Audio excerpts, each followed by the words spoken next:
আচ্ছা বন্ধুরা, সবাই তো জেরক্স করে, মানে যাদের জেরক্স দোকান আছে সবাই জেরক্স করে, কিন্তু কোন কালি দিয়ে জেরক্স করলে জেরক্স কোয়ালিটি সবচেয়ে ভালো হবে? জেরক্স কোয়ালিটি বল কি খুব জ্যোতি হবে। একটা একটা জেরক্স হয় না, খুব ফ্যাসকা হয়ে যায়, সেটা কালার ঠিকঠাক আসে না। কিন্তু একটা একটা মানে এমন এমন জেরক্সের কালি আছে, যদি জেরক্স কালি মেশিনে দিয়ে যদি জেরক্স করো না, যথেষ্ট বেটার কোয়ালিটি পাওয়া যায় সেই জেরক্সের যে মানে যে যে প্রিন্টিংটা হয়। তো আজকে আমি তোমাদের বলবো যে একটি যদি জেরক্স মেশিনে কি কালি দিলে আমাদের জেরক্স কোয়ালিটি ভালো হয়।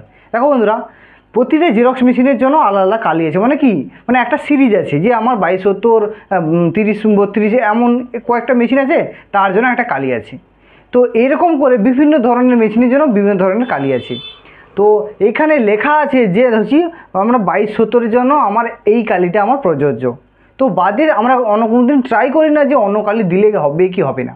কিন্তু এরকম একটা কেস আমার সাথে হয়েছে যে একবার আমার মানে জেরক্স মিস্ত্রি এসেছে আমার কাছে, জেরক্সে যে আমার ইঞ্জিনিয়ার যে কাজ করে, তো সেখানে এসে এবারে জেরক্স যখন কোয়ালিটি দেখে না, খুব বাজে কোয়ালিটি, মানে মানে জেরক্স যে আমি প্রিন্টটা হয়েছে সেটা ডিপ হয়নি।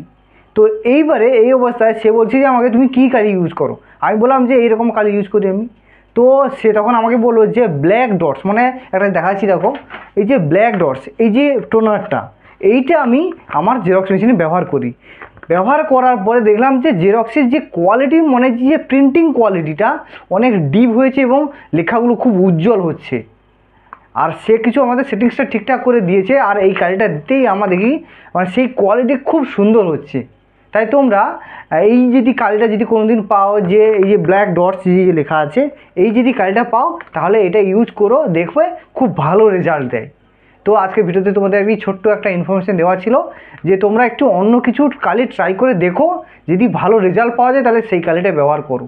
তো সবসময় একই ধরনের কালি মানে নিয়ে ব্যবহার করবো যে ভালো রেজাল্ট আসবে, সেটা কোনো দিন হয় না। তো অনেক সময় একটু ডিফারেন্স কিছু ট্রাই করো না, দেখো কেমন হয়। তো এই ছোট্ট ইনফরমেশান দেওয়া ছিল। যদি ভিডিও ভালো লাগে অবশ্যই একটু লাইক করো, এবং কেউ যদি চ্যানেল নতুন দেখো, এই জেরক্স স্টুডিও বা এই যে সাইবার ক্যাফে যেসব ধরনের কাজ হয়, এরকম ধরে যদি তোমার ভিডিও পেতে চাও, অবশ্যই চ্যানেলটা সাবস্ক্রাইব করে পাশের বেল আইকনটি অন করে দিও। তো ধন্যবাদ, দেখা হচ্ছে পরের ভিডিওতে।